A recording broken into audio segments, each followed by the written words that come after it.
What makes a place feel like home? Is it the people? Maybe it's the memories.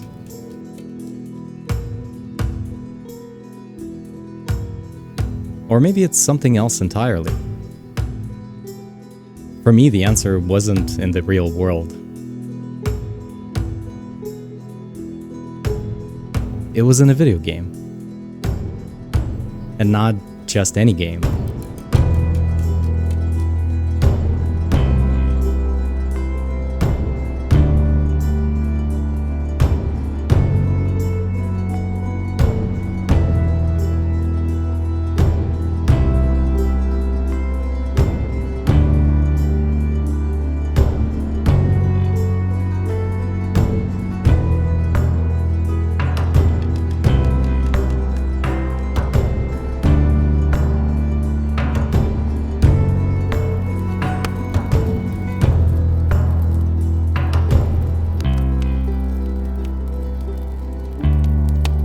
Stalker isn't just a game, it's a memory.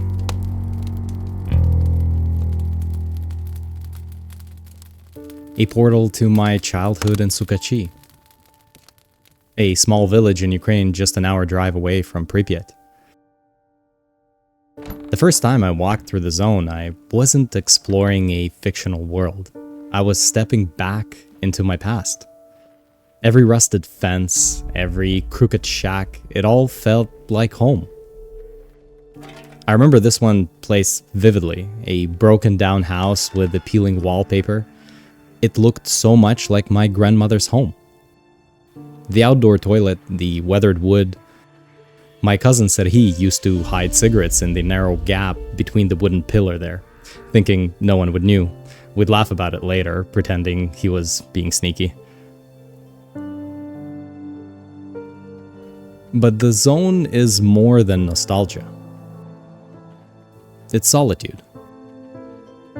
Not to confuse with loneliness. Loneliness is the ache of feeling disconnected even when you're surrounded by people. Solitude is the quiet you choose. It's where you can think, reflect, and just exist. Walking through the zone, I don't feel lonely. I feel at peace. It's the kind of quiet that lets you breathe, lets you be present.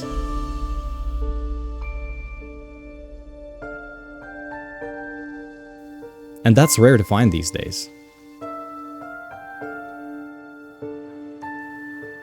Growing up in Sukachi, life was simple. My aunt sold noodles at the bazaar, kind of a village market. My godfather brought fresh milk from the neighbors, and the highlight of the day was vareniki and pickles. And vareniki is kind of like a pierogi. It was simple, but satisfying. Everyone had a role. Life was predictable, peaceful in its own way. That's what the zone captures so well. The stripped back simplicity of survival. No distractions, no noise, just purpose. It reminds me of those mornings in the village when the only sounds were birds singing and the occasional bark of the dog. It wasn't grand, but it was enough. When I moved to Canada, I thought I'd lost that connection to a simpler life, but during the pandemic, something changed. I lived in the countryside for a while, different from Sukachi, but familiar in its own way. The rhythm of the seasons, the quiet nights, it brought me back to those childhood memories. The pandemic was a time of uncertainty for many, bringing hardship and grief.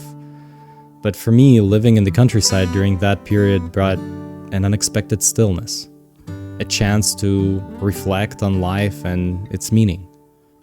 The zone is more than a game setting. It's a reflection of life's contradictions. We have fragility and strength, we have destruction and growth, loss and resilience. Every ruin tells a story of what came before, and every sprout of grass reminds you that life goes on, no matter what. It's a strange kind of beauty, isn't it? A world frozen in time but still moving forward in its own way. The zone doesn't hide its scars. It wears them openly, as if to say, this is what survival looks like. For me, the zone feels like home. Not because it's a haven, but because it's real. It captures the rawness of life, its struggles, and its quiet, unpolished moments of peace. That's what makes it feel true. To the creators of Stalker, пані та панове, щиро дякую вам за створення чогось такого справжнього, такого людського. Thank you for capturing something so real, so human. And to everyone watching, what places, real or imagined, feel like home to you? Let me know in the comments. Maybe next time we'll explore the philosophy behind the zone, or break down what makes games like this so captivating. Until then, stay safe, and find your peace wherever it may be.